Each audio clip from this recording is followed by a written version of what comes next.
എൻ്റെ എല്ലാം എല്ലാം അല്ലേ വീണ്ടും സ്റ്റേജിൽ പാടുന്ന സമയത്ത് ചേച്ചി നാണിക്കുന്നുണ്ടായിരുന്നു. ഒരു സ്റ്റേജിൽ ദാസേട്ടൻ തന്നെ ഇടപെട്ടിട്ട് പാടിയേ പറ്റൂ, ടേക്ക് റിപ്പീറ്റ് എന്ന് പറഞ്ഞിട്ട് ദാസേട്ടൻ പറയുന്നുണ്ടായിരുന്നു.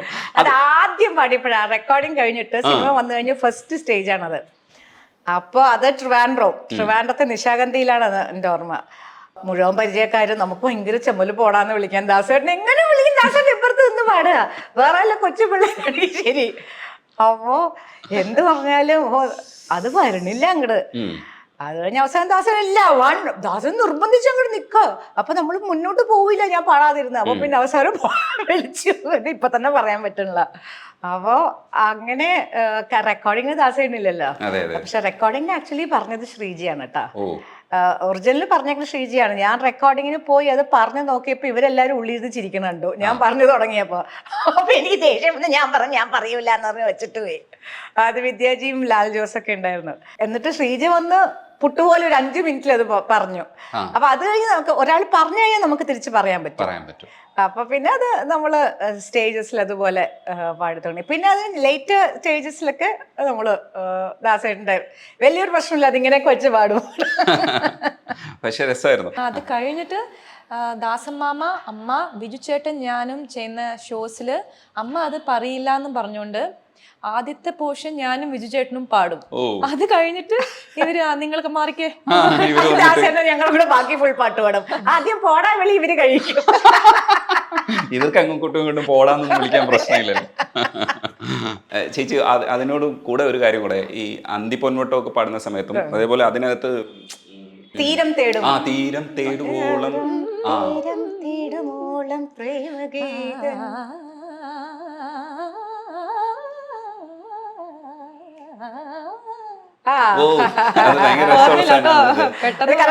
അത് ഓക്കെയാണ്. അത് ശിവചേട്ടന്റെ ഔസേപ്പച്ചൻ സാറിന്റെ നല്ല രസമുള്ള കുറെ സാധനങ്ങൾ, അതേപോലത്തെ കുറെ സംഭവങ്ങൾ ചേച്ചി കിട്ടിയിട്ടുണ്ട്. ഔസേപ്പച്ചൻ സാറിന്റെ തന്നെ നല്ല മുത്തശ്ശിയം, അതിനകത്ത് വേറൊരു പാട്ടുണ്ട്, കണ്ട ചിരിക്കാത്ത കാക്കക്കറുമ്പിയെ കണ്ടാലറിയാമോ കാട്ടുപൂവേ കരൾ കണ്ടോന്നറിയാം. അതിനകത്ത് ഭയങ്കര രസമാണ്. അതൊക്കെ മറന്നിരിക്കുന്നു ആ പാട്ടൊക്കെ. നമ്മൾ സ്ഥിരം കുറച്ച് പാട്ടുള്ള പാടാം, ഇതൊക്കെ എടുത്ത് പാടണോ ഇനിയും. അത് നല്ല രസമാണ്. മുത്തം വന്നേറ്റവൾ പൊട്ടിച്ചിരിച്ചില്ല, അങ്ങനെയൊക്കെ പറയുന്ന കുറെ സാധനങ്ങളൊക്കെ ഉണ്ട്. ശിവചേട്ടന്റെ വരികളാണ്. അങ്ങനത്തെ കുറെ സോങ്സിലും ചേച്ചിയുടെ ഈ ശബ്ദം ഭയങ്കര രസമായിട്ട് ഉപയോഗിച്ചത് കൊണ്ടായിരിക്കാം ഒരുപക്ഷെ ചേച്ചിക്ക് നിരന്തരമായിട്ട് ആ പാട്ടുകൾ കിട്ടിയത്. അത് ഒരുപക്ഷെ ഈ വരമഞ്ഞളാടിയൊക്കെ കിട്ടിയില്ലായിരുന്നെങ്കിൽ ഒരുപക്ഷെ ചേച്ചിയുടെ വേറൊരു വേർഷൻ നമുക്ക് പലപ്പോഴും കാണാൻ പറ്റില്ല. ഇപ്പൊ 2ാം ഭാവത്തിലെ പാട്ട് കിട്ടിയിട്ടുണ്ട്, പക്ഷെ എങ്കിലും കുറച്ച് കുറഞ്ഞു പോയത് ഒരുപക്ഷെ ചേച്ചി ആ ഗണത്തിൽ തന്നെ പ്രിയദർശൻ സാറൊക്കെ അങ്ങനെ ഉപയോഗിച്ചതുകൊണ്ടായിരിക്കും. ചേച്ചി എങ്ങനെയാണ് ചിന്തിക്കണേ? അറിയില്ല, എനിക്ക് തോന്നുന്നു എൻ്റെ ഓരോ വോയിസ് കൾച്ചറിന് അനുസരിച്ച പാട്ടില്ല. എൻ്റെ വോയിസ് കുറച്ചൊരു ബബ്ലി ടെക്സ്ചറാണ്. കുറച്ചുകൂടി സീരിയസ് സോങ്സിനെക്കാട്ടും എനിക്ക് തോന്നണ സ്ക്രീനിൽ വരണ അങ്ങനത്തെ ക്യാരക്ടേഴ്സിനാണ് ചേരണേ. ഇപ്പൊ ഭക്തിഗാനങ്ങൾ തന്നെ നമ്മൾ കുറെ റെക്കോർഡഡ് ഭക്തിഗാനങ്ങൾ കുറെ ഉണ്ട്. അപ്പൊ ജയൻ മാസ്റ്റർ ഒക്കെ പറയും നല്ല സെമി ക്ലാസിക്കൽ സോങ്സ് എൻ്റെ ഭക്തികൾ ഞാൻ കുറെ പാടിയിട്ടുണ്ട്. അപ്പൊ ജയൻ മാസ്റ്റർ പറയും എന്ത് രസമാണ് നീ കർണാട്ടിക് പാടണേന്നൊക്കെ മാസ്റ്റർ ഇരുത്തി പാടിക്കും. അപ്പോൾ പക്ഷെ സിനിമയിൽ നമുക്ക് അങ്ങനത്തെ പാട്ടുകളൊന്നും കിട്ടിയിട്ടില്ല. അപ്പം സിനിമയിൽ ഇറ്റ് ഇസ് മോർ ഓഫ് ആ സ്ക്രീനിൽ വരുന്ന ക്യാരക്ടറിന്റെ വായിന്ന് വരികയല്ലേ, ആ ആർട്ടിസ്റ്റിന്റെ വായിന്ന്. അപ്പൊ എനിക്ക് തോന്നുന്നു ആ ഒരു മെച്യൂരിറ്റി കുറവ് എന്തെങ്കിലും ഉണ്ടാവും ആ ഒരു വോയിസ്. എൻ്റെ വോയിസ് കൂടുതലും ഒരു ലവ് സോങ്സ് അല്ലെങ്കിൽ ഒരു കുറുമ്പ് സോങ്സ് അങ്ങനെയാണ് കൂടുതൽ യൂസ് ചെയ്തേക്കണേ. ഇപ്പൊ മറന്നിട്ടും എന്തിനോ അത് ഈ പറഞ്ഞ പോലെ കുറച്ചൊരു സീരിയസ് സോങ് ആണ്, പക്ഷെ അതിലും ലവ് ആണ് കൂടുതൽ അല്ലേ. പിന്നെ തമിഴിൽ അങ്ങനെ പറ്റിയിട്ട് എനിക്കൊരു പാട്ട് തോഴ എന്ന് പറയുന്നത്, തോഴ അത് actually it is about friendship. ഞാൻ പാടുമ്പോൾ ലവ് വരിക. അപ്പൊ അവസാനം ഒരു മാഡം ലവ് വരക്കൂടാതെ ഇത് ഫ്രണ്ട്ഷിപ്പാണ്, ഇത് ലവ് പാടില്ല എന്ന് പറഞ്ഞ ഫ്രണ്ട്ഷിപ്പാണ്. എന്നിട്ട് ഞാൻ പറഞ്ഞു എനിക്ക് പറ്റില്ല എന്ന് പറഞ്ഞു പോയി. അപ്പൊ ഓരോ വോയിസ് കൾച്ചർ പിന്നെ ഞാൻ പാടിയില്ല. അപ്പൊ അതിൽ ലവേ വരാൻ പാടില്ല. അതുകൊണ്ടായിരിക്കും അങ്ങനത്തെ പാട്ടുകൾ എനിക്ക് കിട്ടാത്തതെന്ന് ഞാൻ വിചാരിക്കുന്നു. പക്ഷെ നമ്മള് സ്റ്റേജില് ഫുൾ ഓഫ് ലവ്, അതെ. ഇപ്പൊ ആ നിമിഷത്തിന്റെ നിർവൃത്തി അതൊക്കെ നമ്മള് സ്റ്റേജിൽ എത്ര പാടിയേക്കണം. ഇപ്പൊ 7 സ്വരങ്ങൾ അതൊക്കെ സ്റ്റേജുകളിൽ പാടിയിട്ടുണ്ട്. പക്ഷെ എനിക്ക് തോന്നുന്നു ഒരു ക്യാരക്ടറിന്റെ വായിന്ന് വരുമ്പോ അത് കുറച്ചും കൂടെ ഒരു 7 സ്വരങ്ങൾ ഒരു യങ്ങർ ഒരാള് പാടുന്ന പോലെ തോന്നുമായിരിക്കും. അതാണ് ഞാനിങ്ങനെ മനസ്സിൽ വിചാരിക്കും എപ്പോഴും. എന്തുകൊണ്ടാണ് അറിയാൻ പറ്റും അവരോട് വിളിച്ചിരുത്തി ഡയറക്ടേഴ്സിന് അടുത്ത് ചോദിക്കണം ആക്ച്വലി. അല്ല, വിളിച്ചിരുത്തി ചോദിച്ചാൽ അവർക്കും പറയാൻ പറ്റണമെന്നില്ല. കാരണം ചേച്ചിയുടെ വേറൊരു പാട്ട് കേട്ടിട്ടായിരിക്കും അവർ ഇങ്ങോട്ട് വന്നത്. അതെ അതെ അത് പലരും അങ്ങനെ പാട്ട് കേട്ടതിന്റെ കുഴപ്പമുണ്ട്. ഇപ്പോ നിവേദ്യത്തില് കോലക്കുഴുവിൽ കേട്ടു പാടുന്ന സമയത്ത് നിലാവ് എന്ന് പറയുന്ന വാക്ക് ശരിക്കും ലോകദാസ് സാറ് സുജാത ചേച്ചി പാടുന്നത് പോലെ പാടണം എന്ന് ഇൻസ്ട്രക്ഷൻ തന്നു എന്ന് പറഞ്ഞു കേട്ടിട്ടുണ്ട്. അത് ശരിക്കും അങ്ങനെ സംഭവിച്ചതാണോ? കാരണം അമ്മേനെയാണല്ലോ ആദ്യം വിളിച്ചത്. ഓ, അമ്മ പാടണം എന്നാണ് പറഞ്ഞത്. സോ അമ്മയുടെ വോയിസ് കേട്ടിട്ടാണ് ജയൻ ചേട്ടൻ പ്രോബ്ലി കമ്പോസ് ചെയ്തേക്കുന്നത് മേ ബി. സോ അങ്ങനെ അമ്മയുടെ സ്റ്റൈല്, അമ്മയുടെ ഭാവം, അതൊക്കെ ടച്ചസ് ലൈക്ക് അമ്മ മാജിക് കൊണ്ടുവരുന്ന ആ ടച്ചസ് നമുക്ക് മോളും ട്രൈ ചെയ്യണം. അത് ആദ്യകാലത്തിലെ ഹിറ്റാണ്. ഒരു വരി പാടും. കോലക്കുഴൽ വിളി കേട്ടോ രാധേ എൻ രാധേ, കണ്ണൻ എന്നെ വിളിച്ചോ രാവിൽ ഈ രാവിൽ, നിലാവ് പെയ്യുമ്പോൾ പൂങ്കിനാവ് നെയ്യുന്നു, എല്ലാം മറന്നു വന്നു ഞാൻ നിന്നോടിഷ്ടം കൂടാൻ. ഇപ്പൊ പറഞ്ഞപ്പോ നിലാവെന്ന് പറഞ്ഞ പോലെ തന്നെ വേറെ ഞാൻ പാട്ടിന്റെ പേരൊന്നും പറയണില്ല. വേറൊരു സിംഗർ വിദ്യാജിയുടെ അവിടെ പോയപ്പോ ലോലം അങ്ങനെ എന്തൊരു വാക്കാണ് അത്, കുറച്ച് സുജാത പറഞ്ഞ പോലെ പറയാമോ എന്ന് ചോദിച്ചിട്ടുണ്ട്. എൻ്റെ അടുത്തൊരു സിംഗർ പറഞ്ഞിട്ടുണ്ട് ലോലം. നമ്മൾ ലോലം എന്നല്ല പറയല, എനിക്ക് കുറച്ച് ലോ വരും. ഇല്ല, എനിക്ക് എൻ്റെ വായിൽ എൻ്റെ വരണതാ. ഞാനിപ്പോ നിങ്ങളടുത്ത് സംസാരിക്കണമെങ്കിൽ ഞാൻ ലോലം എന്നേ പറയുള്ളൂ. അപ്പോ അതുപോലെ അതെന്താ ചേച്ചി ഞങ്ങള് ലോലം എന്ന് പറയുമ്പോ അതുപോലെ ചെയ്യാൻ പറ്റും. അവർക്ക് ആ ലോലം ഇഷ്ടമാണെങ്കിൽ അല്ല, എനിക്കും അപ്പൊ വേറെ സിംഗേഴ്സിനാണെങ്കിൽ എത്രത്തോളം എൻ്റെ അടുത്തുനിന്ന് അവർ എക്സ്പെക്ട് ചെയ്യാം. അവര് അവിടെ തിങ്ക് അബൌട്ട് യുവർ മദർ. എൻ്റെ അടുത്ത് പറയാനും വയ്യ, പറയാനും can you think about വലിയ പാടാണ്. കാരണം അങ്ങനെ ഒരു ആളിന്റെ അടുത്ത് എങ്ങനെ കയറി പറയാ അമ്മയെ പോലെ അനുകരിക്കണമെന്ന് പറയാൻ പറ്റില്ലല്ലോ. വെളിയിൽ ചാടുകയാണ് എങ്ങനെയെങ്കിലും. അതല്ല, ചാടിയിട്ടുണ്ട്, നന്നായിട്ട് ചാടി.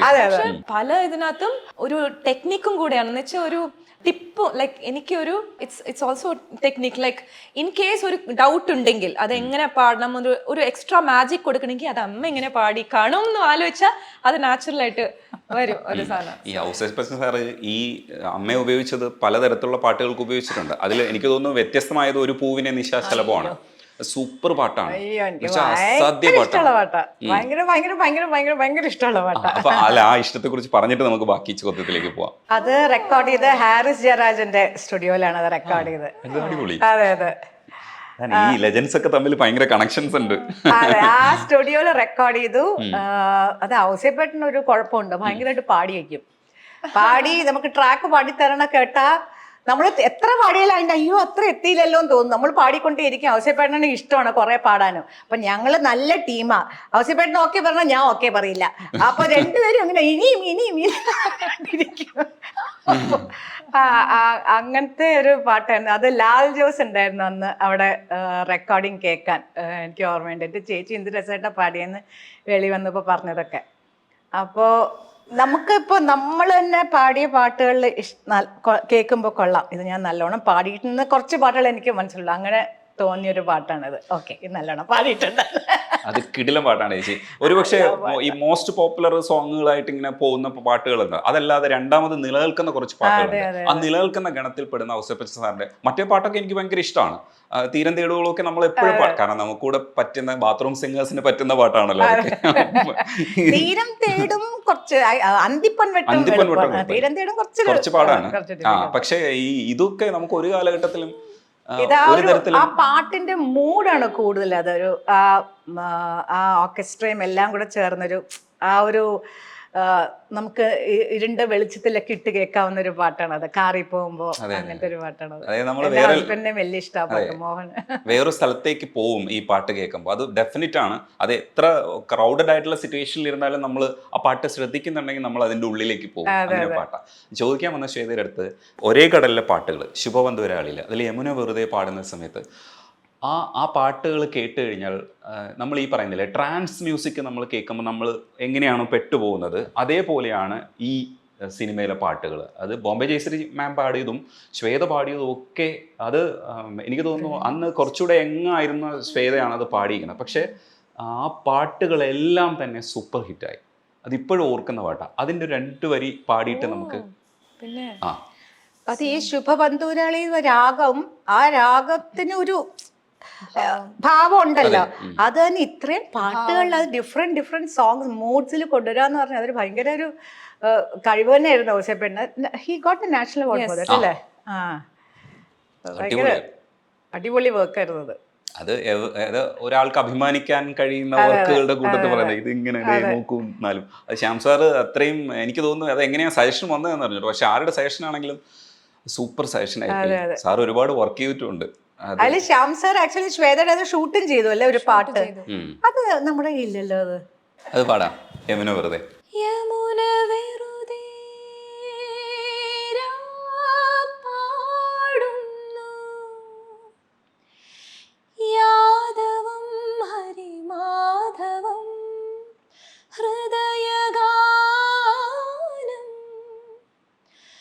നന്ദനം നറുചന്ദനം ശൗരി കൃഷ്ണ വിരഹവധുവാമൊരുവൾ പാടി വിധുരമാമൊരു ഗീതം, വിരഹവധുവാമൊരുവൾ പാടി വിധുരമാം ഒരു ഗീതം, ഒരു മൗന സംഗീതം. യമുന വെറുതെ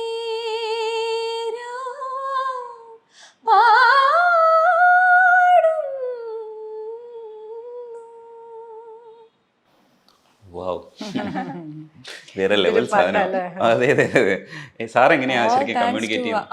ഔസേപ്പ് അങ്കിൾ ആ പറഞ്ഞില്ല, എന്റെ ചെറിയ വയസ്സിൽ പാടിയതാന്ന്. ഞാൻ ജസ്റ്റ് പാടി തുടങ്ങിയ കാലമാണ് 2007. സോ ഇത്രയും ഒരു കാര്യമായിട്ടുള്ള ഒരു സോങ് അങ്ങനെ ഒരു വളർന്നു വരുന്ന ഒരു സിംഗറിനെ കൊണ്ട് ട്രൈ ചെയ്യിപ്പിച്ചത് തന്നെ ഔസേപ്പ് അങ്കിളിന് എത്രയോ നന്ദി പറയണം. ശ്യാമപ്രസാദ് സാറിനും ഗിരീഷ് പുത്തഞ്ചേരി സാറിനും. സാർ എങ്ങനെയാ പറഞ്ഞു തരണേ പാട്ട്? ഉണ്ണിമേനോൻ അങ്കിളുടെ സ്റ്റുഡിയോയിൽ നേരിട്ട് പറഞ്ഞു തന്ന്. അന്ന് എനിക്ക് കുറച്ചൊരു കോൾഡ് ഉണ്ടായിരുന്നു. സോ അത് ഔസേപ്പ് അങ്കിളിന് ഇഷ്ടമായ ടോൺ ഈ പാട്ടിന് ചേർന്ന പോലെ ഉണ്ടായിരുന്നു. ഈ കുട്ടിയാണ് പാട്ട് പഠിക്കാൻ പ്രോത്സാഹിപ്പിക്കാത്തത്. പാട്ട് പഠിക്കാനല്ല, അല്ല പാട്ട് ആ പ്രൊഫഷനിലേക്ക് പോകണ്ട, ആ പ്രൊഫഷനിലേക്ക് പോകണ്ട എന്ന് തീം. അല്ല അല്ല ഇത്രയും കാണിച്ചിരുന്നില്ല അന്ന് കാണിച്ചു. അത് ഇൻട്രസ്റ്റ് അല്ല, കഴിവ് കാണിച്ചില്ല. കഴിവ് ഉണ്ട് അവൾക്ക്. തീരെ കൊച്ചില് നല്ല, നമുക്കറിയാലോ ഒരു 3-4-5 വയസ്സാവുമ്പോ കുട്ടികള് തീരെ കൊച്ചിലെ ശരീരികമ അത് ദാസമ്മാമ അത് കറക്റ്റായിട്ട് പാടി. അപ്പൊ നമുക്കറിയാം സ്വരസ്ഥാനം ഉണ്ട് ഈ കുട്ടിക്ക്, സംഗീതം ഉണ്ടെന്ന് അറിയാം. പക്ഷെ പിന്നെ അവള് അതിലൊട്ടും ഇൻട്രസ്റ്റ് കാണിക്കുന്നില്ല. എനിക്ക് ഒരാളെ പുഷ് ചെയ്ത്, നമ്മളൊരു പാട്ടുകാരി ആയതുകൊണ്ട് മക്കളും പാട്ട് രംഗത്തേക്ക് വരണം എന്ന് പറഞ്ഞ് ഫോഴ്സ് ചെയ്ത് എല്ലാവരും ഒരർത്ഥമില്ല അതിൽ. അപ്പോൾ ജനങ്ങൾക്ക് അതും കേൾക്കേണ്ടി വരുമെന്ന്.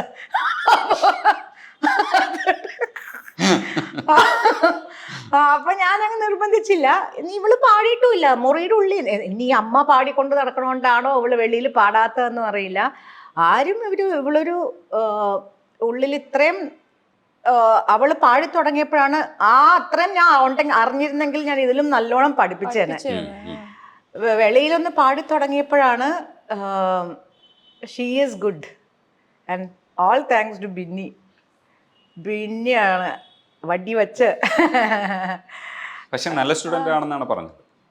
ആ കൂട്ടത്തിലെ നല്ല സ്റ്റുഡൻ്റ് ആണ്. പക്ഷെ ഒരു ഇത് മാത്രമേ ഉള്ളൂ, എന്താ വെച്ചാല് കച്ചേരിക്ക് കൂടുതൽ പ്രാധാന്യം കൊടുത്ത് മുമ്പിലേക്ക് വരണമെന്നൊരു ആഗ്രഹം. ഭയങ്കര സങ്കടമാണ് ബിന്നി ചേച്ചിന്റെ മനസ്സിലും എന്റെ മനസ്സിലും. ഒരു കച്ചേരി ഓൺലൈൻ അന്ന് ഇതുള്ളപ്പോ ചെയ്തു അല്ലേ, നമ്മുടെ കോവിഡ് ഉള്ളപ്പോ ചെയ്തേ കച്ചേരി ആ ലെവലിലേക്ക് തെളിഞ്ഞു വരുള്ളൂ. അത് ആ എണ്ണയൊക്കെ ഇത് എടുക്കണ പോലെ ഇങ്ങനെ പിഴിഞ്ഞ് എന്നാലും അത് കലങ്ങി തെളിയണം.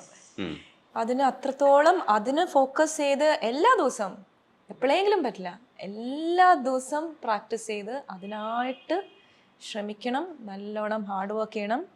എനിക്ക് ഇത്ര 15 വർഷമായിട്ട് എനിക്ക് അതിന് എല്ലാ ദിവസവും കൊടുക്കാൻ എനിക്ക് നല്ലതിനാണോ ഇത് എനിക്ക് അറിഞ്ഞൂടാ, അത് നല്ലതാണോ, എനിക്ക് സമയം കിട്ടിയിട്ടില്ല, അത് നല്ലതാണോ നല്ലതല്ലയോ എന്ന് എനിക്ക് അറിഞ്ഞൂടാ. പക്ഷേ തീർച്ചയായിട്ടും ക്ലാസിക്കൽ മ്യൂസിക്കിൽ എനിക്ക് എൻ്റെ മനസ്സ് ഒരുപാടുണ്ട്. ഞാൻ കേൾക്കും എൻ്റെ ഫേവറേറ്റ് ആർട്ടിസ്റ്റ്. ചേച്ചീൻ്റെ അടുത്തും ചേട്ടൻ്റെ അടുത്തും എപ്പോഴും സമയം കിട്ടുമ്പോഴൊക്കെ ഞാൻ ക്ലാസ്സിന് പോകുന്നുണ്ട്. ബിന്നി മാഡത്തിൻ്റെ ആഗ്രഹം എന്ന് പറയുന്നത് ഈ മനോധർമ്മം വളരെ രസകരമായി പാടുന്ന ഒരു ശ്വേതയെ മുന്നിൽ കാണുക. അതൊരു ഗുരുവിൻ്റെ ഏറ്റവും വലിയൊരു സ്വപ്നമാണ്. ശിഷ്യായിരുന്നിട്ട് ഒരു മനോധർമ്മം പാടുക ചെയ്യും. എന്താന്ന് വെച്ചാ ഞാൻ ബിന്നി പറയണത് കറക്റ്റാണ്. കാരണം എല്ലാ ടീച്ചേഴ്സിന്റെയും ആഗ്രഹം സ്റ്റുഡൻസ്, കാരണം സോറി ബിന്നി ചേച്ചി അത്രത്തോളം എഫേർട്ട് അതുകൊണ്ടാണ് കേട്ടോ. കാരണം അത്രയും സമയവും ബ്ലഡ് ആൻഡ് സ്വെറ്റ് കൊടുത്തിട്ടാണ് എന്നെ പഠിപ്പിച്ചിട്ടുള്ളത് ചേച്ചി. അപ്പോൾ ചേച്ചീൻ്റെ ആ ഒരു സീനിയർ മോസ്റ്റ് സ്റ്റുഡൻറ്റ് ചേച്ചി പഠിപ്പിച്ച കാര്യങ്ങൾ വെളിയിൽ എല്ലാവരും കേൾക്കണം. ആ ട്രെയിനിങ്ങിന് എന്തെങ്കിലും ഒരു, ആ ഇട്ട എഫേർട്ടിന് എന്തെങ്കിലും ഒരു ഫലം എന്നല്ല, ബട്ട് ഒരു ഹാപ്പിനെസ്, അത്രേ ഉള്ളൂ. ഒരു കച്ചേരി ചെയ്യണമെന്ന് പറയണത്, നമ്മള് കീർത്തനങ്ങള്, വർണ്ണങ്ങള് 1.5 hours 2 hours ചെയ്യണമെന്ന് പറയണത്, അതിന് ശരിക്കും അതിന്റെ ആ ഒരു പാത്തില് തന്നെ കുറേ ദിവസം നിക്കണം, വർഷങ്ങൾ നിക്കണം, എന്നാലേ അത് ശരിക്കും അതിലേക്ക് വീഴുള്ളൂ, ആ ഒരു ലൈനിലേക്ക്. അതൊരു സംഭവം തന്നെയാണ് കേട്ടാ. അത് വോയിസും നമ്മള് ബാലൻസ് ചെയ്ത് ക്ലാസിക്കൽ പ്രാക്ടീസ് ചെയ്യുമ്പോൾ നമ്മൾ ലൈറ്റിന് കുറച്ച് വോയിസ് കുറച്ച് അതിൻ്റെതായിട്ടുള്ള ഒരു മാറ്റങ്ങൾ വരും ക്ലാസിക്കൽ പ്രാക്ടീസ് ചെയ്യുമ്പോൾ. സോ ലൈറ്റ് പാടുമ്പോൾ നമ്മുടെ മൈക്കിൽ വരുന്ന വോയിസിൻ്റെ നമ്മുടെ വോക്കൽ പ്രൊഡക്ഷൻ കുറച്ച് വ്യത്യാസം. സോ അത് ബാലൻസ് ചെയ്ത് കൊണ്ടുപോകാനുള്ള ഒരു കറക്റ്റായിട്ട് വരണം.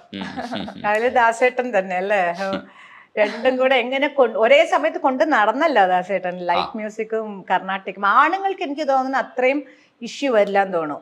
സ്ത്രീകൾക്ക്, കാരണം ഞാൻ കണ്ട കുറേ പേർക്കുണ്ട് കർണാട്ടിക് കുറേ പ്രാക്ടീസ് ചെയ്ത് വന്നാൽ അന്നത്തെ ദിവസം ലൈറ്റ് മ്യൂസിക് പാടാൻ കുറച്ച്, നമ്മുടെ ലൈറ്റ് മ്യൂസിക്കിന് സട്ടിൽ സംഗതികളാണ്, ഇങ്ങനെ അറ്റാക്ക് ആയിട്ട് വരാൻ പാടില്ല. കർണാട്ടിക് അത് നല്ല അഴുത്തമായിട്ട് തന്നെ പാടണം.